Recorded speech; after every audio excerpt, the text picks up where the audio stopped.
à Toulouse et on est en compagnie de Gilbert Abbas. Donc bonjour Gilbert. Oui, bonjour Patrick. Donc Gilbert, toi tu es un ancien officier des renseignements généraux. Donc tu travailles pour les services de renseignement français. Ouais. Et aujourd'hui tu es auteur de 2 livres.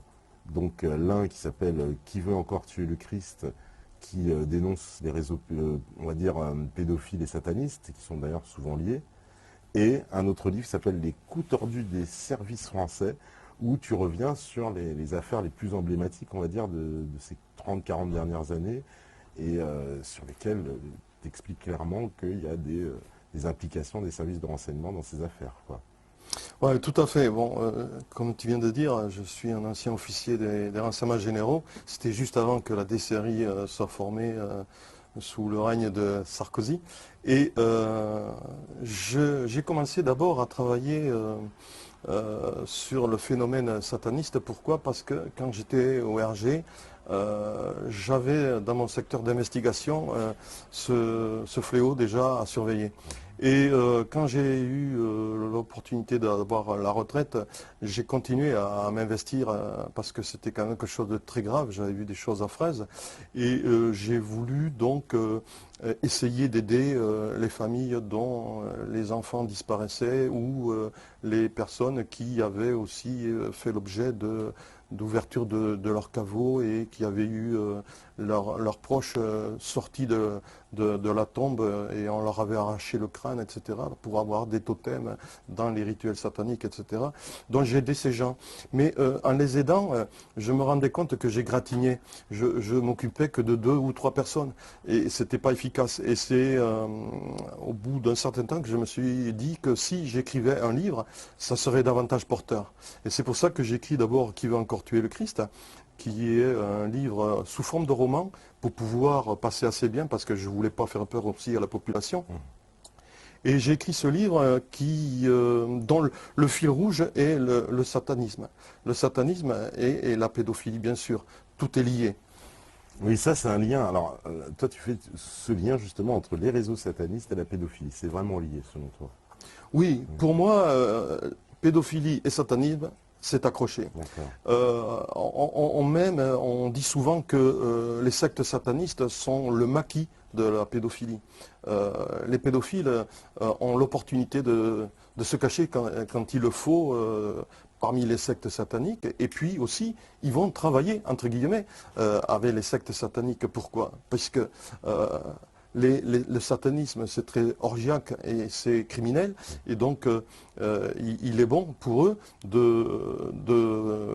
pendant ces rituels, de faire souffrir les enfants et les femmes en les violant, en les torturant, ou quelquefois simplement en les scarifiant, etc. Ça dépend du degré de la soirée qui est organisée.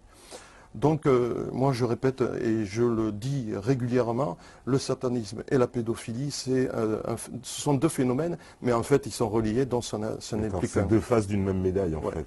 On s'en rend compte aussi avec les grandes affaires, comme l'affaire Allègre, par exemple, et d'autres qui sont des pédophiles ou qui sont des assassins, ils ont utilisé des rituels sataniques comme motif. Et ils avaient l'opportunité de faire venir des gens, bien sûr, en récupérant pas mal d'argent, mais ils ont utilisé en fond des rituels sataniques.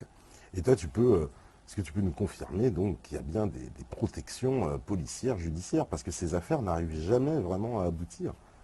Il est clair déjà, d'une part, que le satanisme n'a rien de folklorique. C'est un phénomène qui est très clandestin. Pourquoi il est clandestin? C'est parce qu'il est violent et que quelquefois il peut être même criminel. Donc, en agissant dans la clandestinité, il est très difficile de travailler à ciel ouvert. On est obligé de travailler en étant policier, avec des écoutes, avec des informateurs et avec des moyens sophistiqués. Et il faut savoir aussi qu'il n'y a pas que ça à faire, malheureusement. Et donc il est quelquefois pas possible de suivre toutes les sectes. Il faut savoir que les sectes les plus dangereuses, ce sont les sectes qui sont les plus petites. parce qu'elles sont mobiles. Et il nous est arrivé parfois d'avoir repéré certaines sectes, et quand on y revenait le lendemain, eh bien, elles n'étaient plus là parce qu'elles avaient senti qu'elles étaient fliquées. Et donc, ce sont ceux-là les plus dangereuses. Ce sont celles qui sont mobiles et qui peuvent beaucoup bouger. Celles où il y a beaucoup de monde, non, elles sont nettement moins dangereuses. Elles sont manipulées par des gourous qui veulent faire de l'argent, point c'est tout. D'accord. Parce que quand on tombe dans cette notion, on a tous, voilà, je veux dire, eu vent de ces affaires comme l'affaire Chorale, par exemple, Oui. donc, où on a parlé de personnalités impliquées, c'est-à-dire Mm. à très haut niveau. Il semble que ces réseaux bénéficient quand même d'une espèce d'impunité en France. Oui, il est aussi important de savoir que ces sectes sont plus ou moins chapeautées par un système mafieux. Et ce système mafieux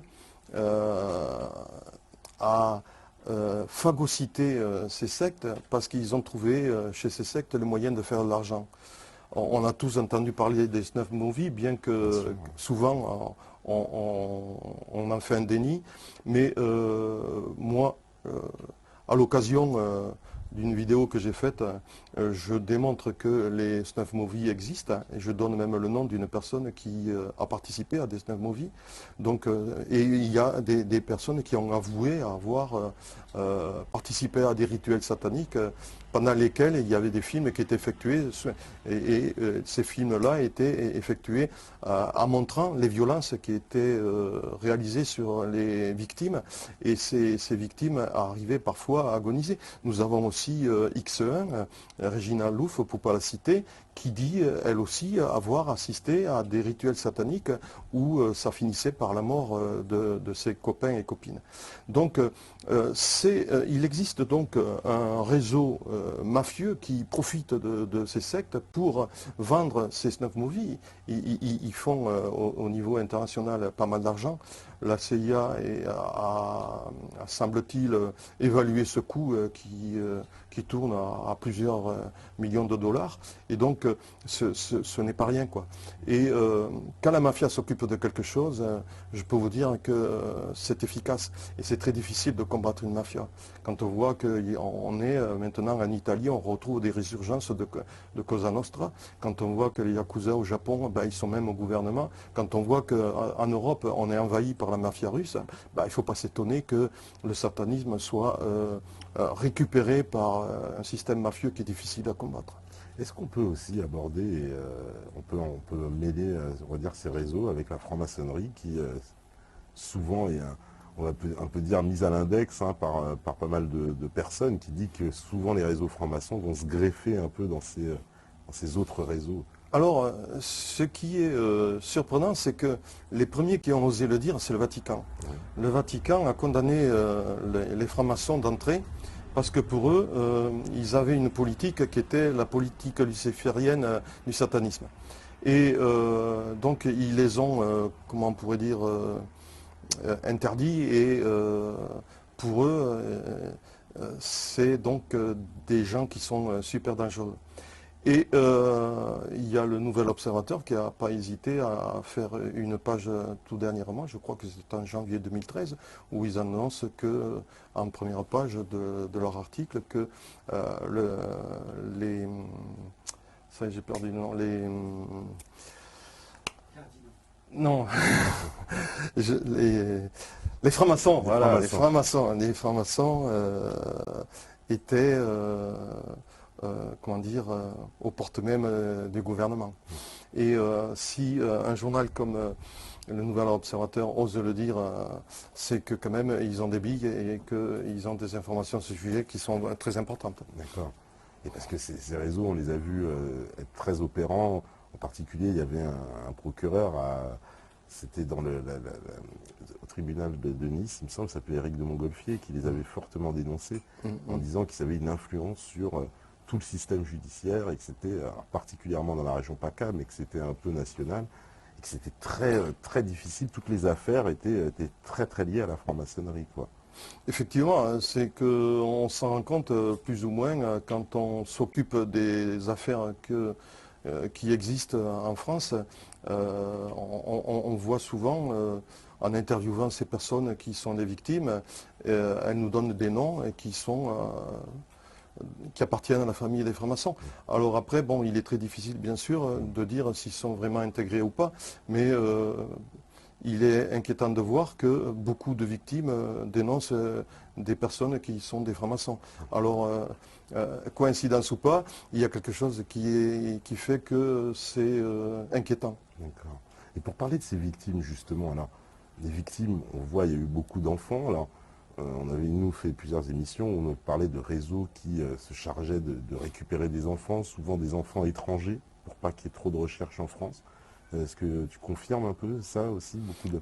Oui, il peut avoir effectivement des enfants qui sont récupérés de l'étranger. On a un phénomène qui se passe actuellement avec les Érythréens qui quittent leur pays en masse pour aller se réfugier en Israël.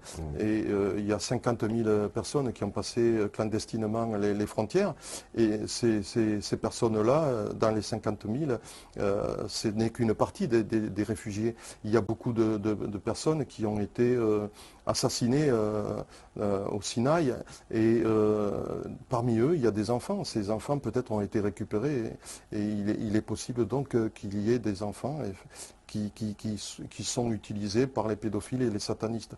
Il faut savoir aussi que, puisque les sectes sataniques sont orgiaques, toutes les femmes qui sont au sein de ces sectes, elles sont violées constamment et donc elles sont enceintes.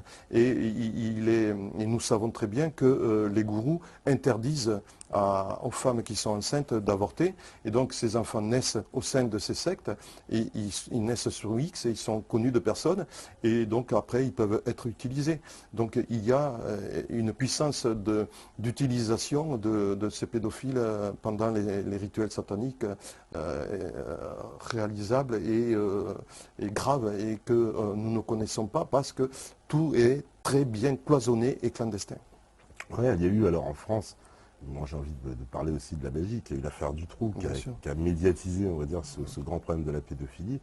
Mais on a l'impression que la conclusion de cette affaire, c'est de nous dire, bon, il y a un homme, un prédateur isolé finalement, et les réseaux n'existent pas. C'était la conclusion du tribunal.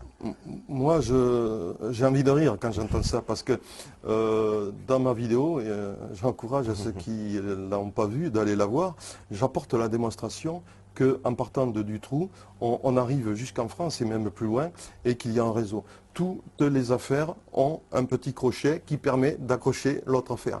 Et donc, quand toutes les affaires sont liées, moi j'appelle ça un réseau. Et on ne peut pas nier donc qu'il n'y ait pas de réseau. Et il faut savoir aussi que la pédophilie, elle est partout. Quand on voit, j'ai des chiffres que je viens de récupérer tout récemment, il y a 120 000 filles, 22 000 garçons en France qui ont été un jour, qui ont fait l'objet un jour d'une tentative de viol ou qui ont été violés par des pédophiles. Donc 120 000 ou 22 000 garçons et 120 000 filles, ça fait un enfant toutes les 3 minutes, c'est quelque chose d'énorme. Donc on ne peut pas dire que dans tout cet ensemble de violeurs, de pédophiles, il n'y ait pas des gens qui ne se connaissent pas, c'est pas possible. Puisque nous avons autant de victimes, on a quand même des pédophiles qui se connaissent et qui sont obligatoirement, qui appartiennent obligatoirement à un réseau.